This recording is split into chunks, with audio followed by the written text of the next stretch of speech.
Great. So once again, welcome to the MARY HYTKEN DUMONT University. Welcome to the MARY HYTKEN DUMONT University here at ASBEE. And pleasure to have each one of you tonight. I appreciate those who are returning, those who are here for the first time, those who couldn't make it last time. I apologize about the conflict. And welcome to our guests from Israel. Great to have you. Ido. Nice Tanakh name. Mm-hmm. Yes. So our topic for tonight is rebellion. We're talking about 3 rebellions. And last time we had one of the most awful rebellions, which ate up most of the book of Shmuel Bet, and that's the story of Avshalom. Avshalom, the great rebel, the chutzpah of the rebellion against his own father. This week we have a rebellion of the north.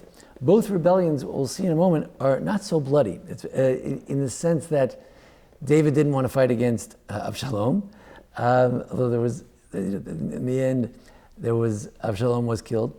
And here, the Yeravam is also a bit of a bloodless rebellion, but nonetheless a very significant rebellion, a rebellion of the entire north, the 10 northern tribes against the 2 southern tribes.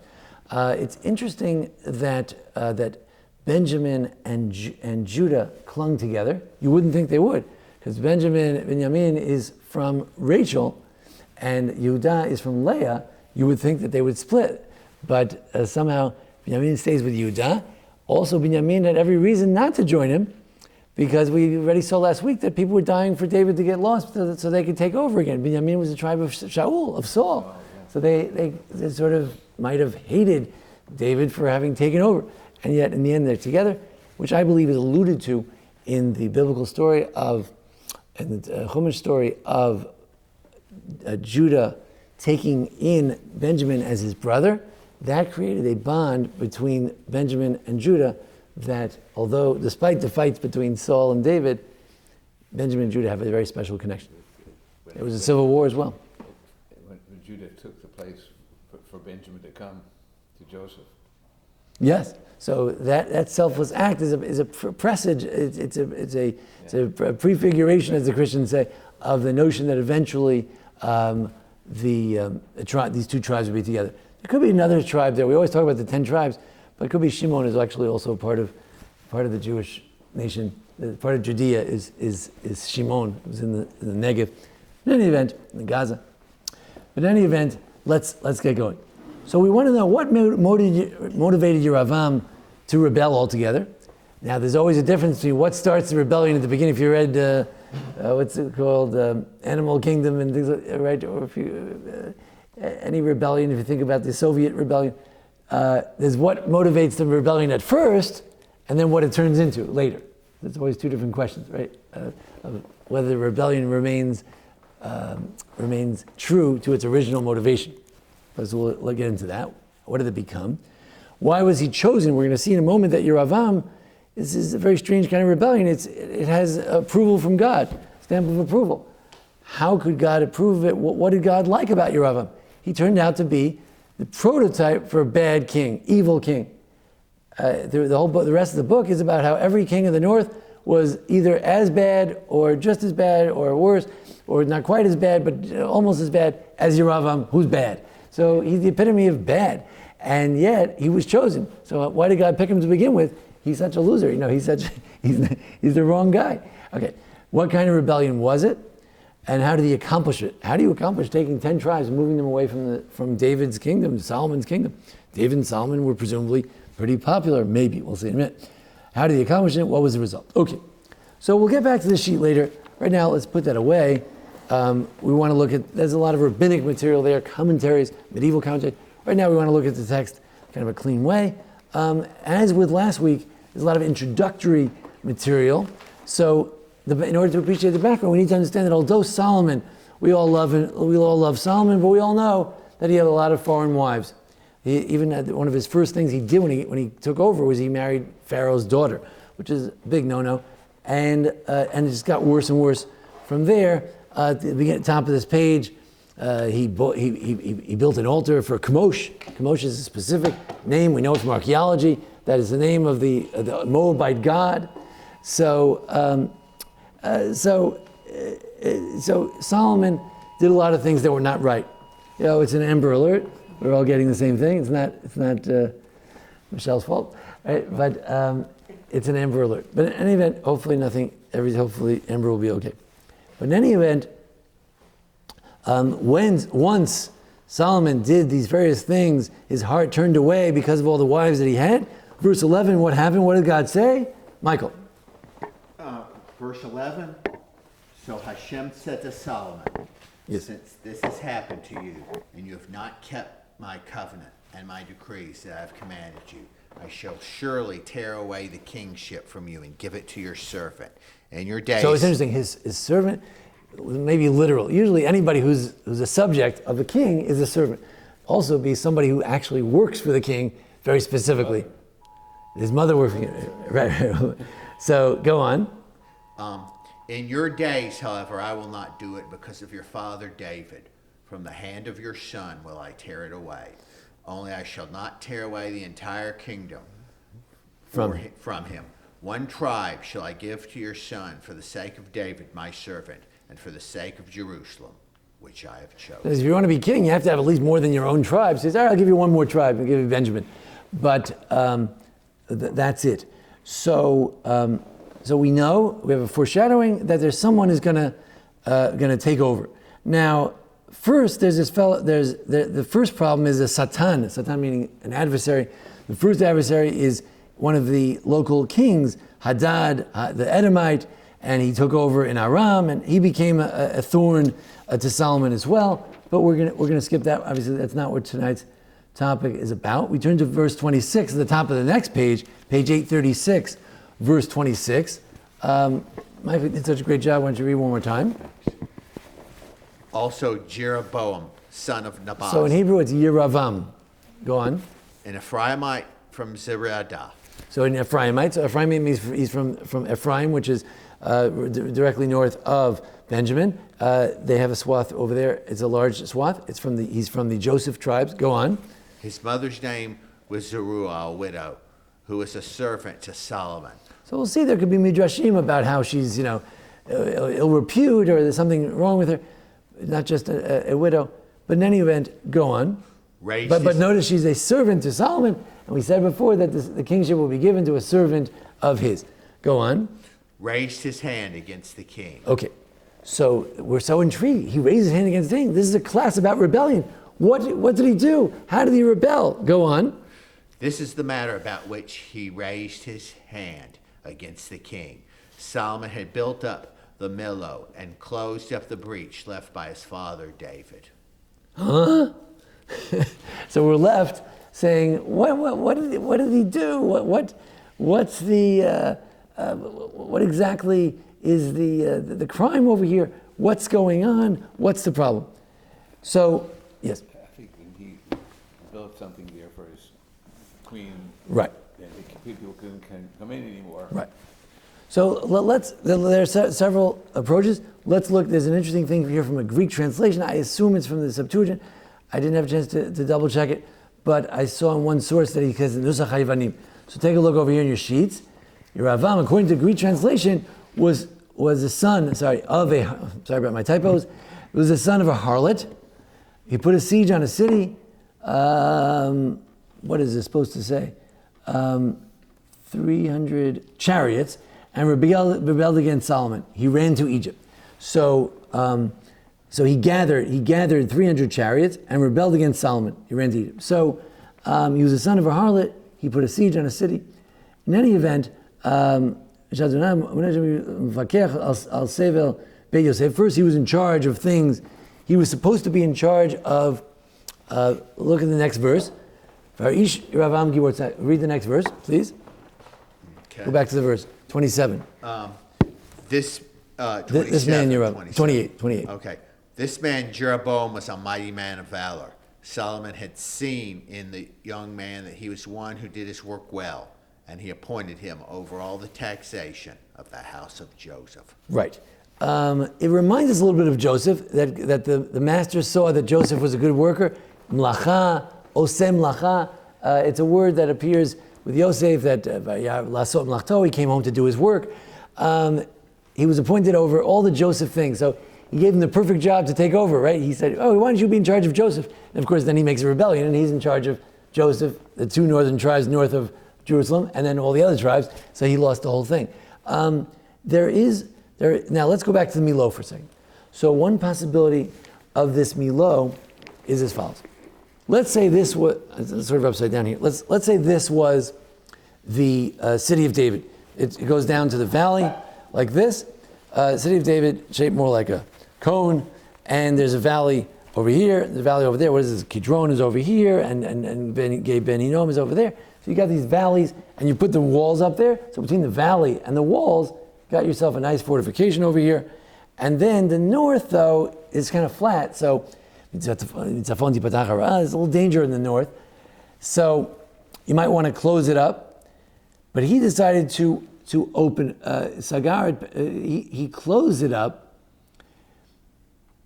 Some Jews said it was now open, that it was too open. But now over here is the actual temple, the Beit HaMikdash that Shlomo had built is over here. And there's a space in between. So either he built some idolatrous places for his non-Jewish wives over here, and that endangered the city because actually now people could get in. It's too open.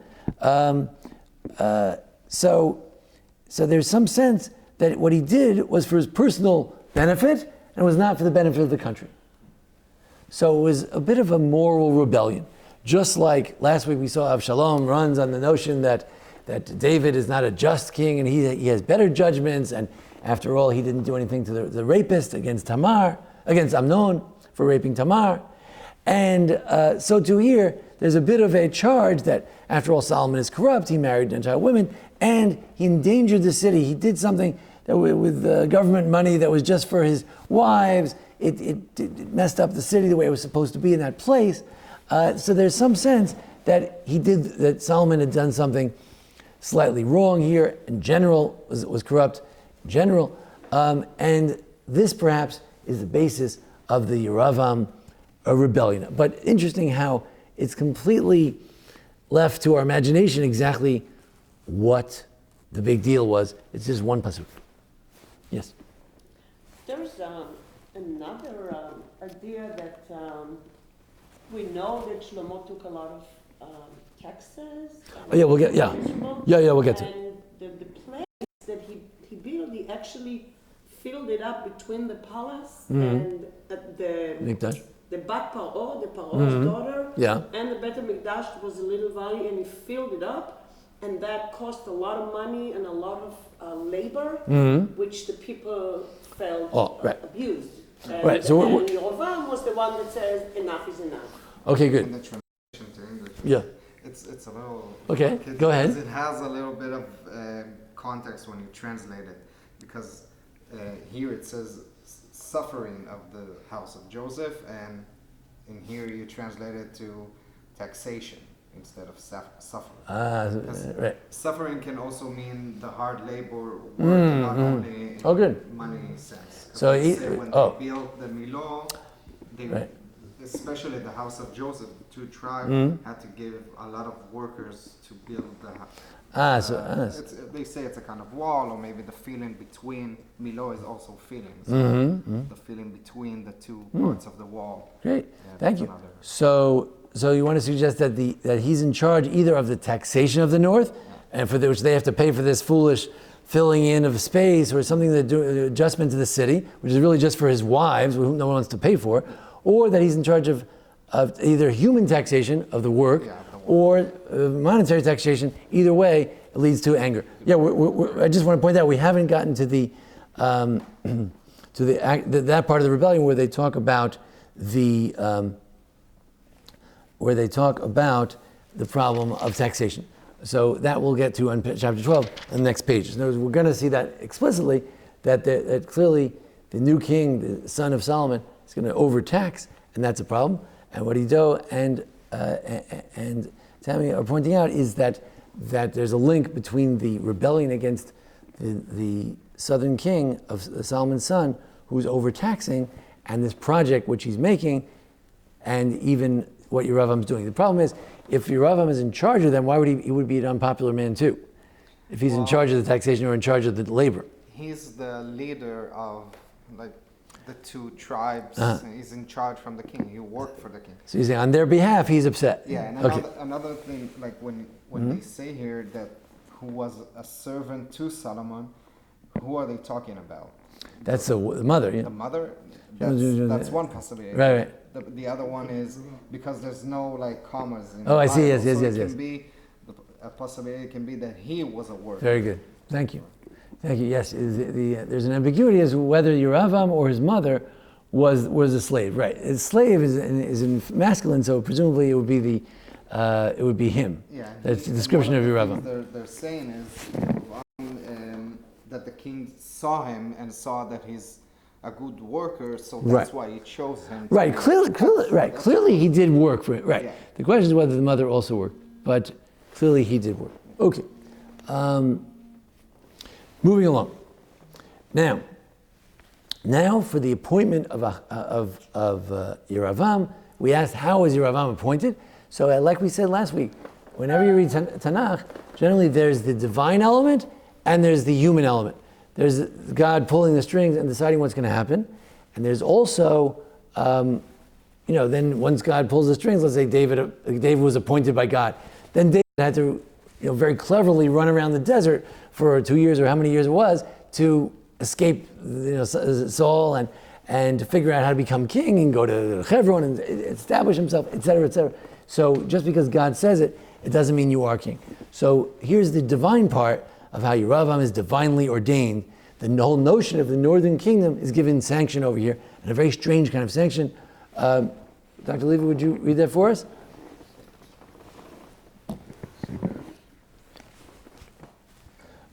Page 836, verse 29.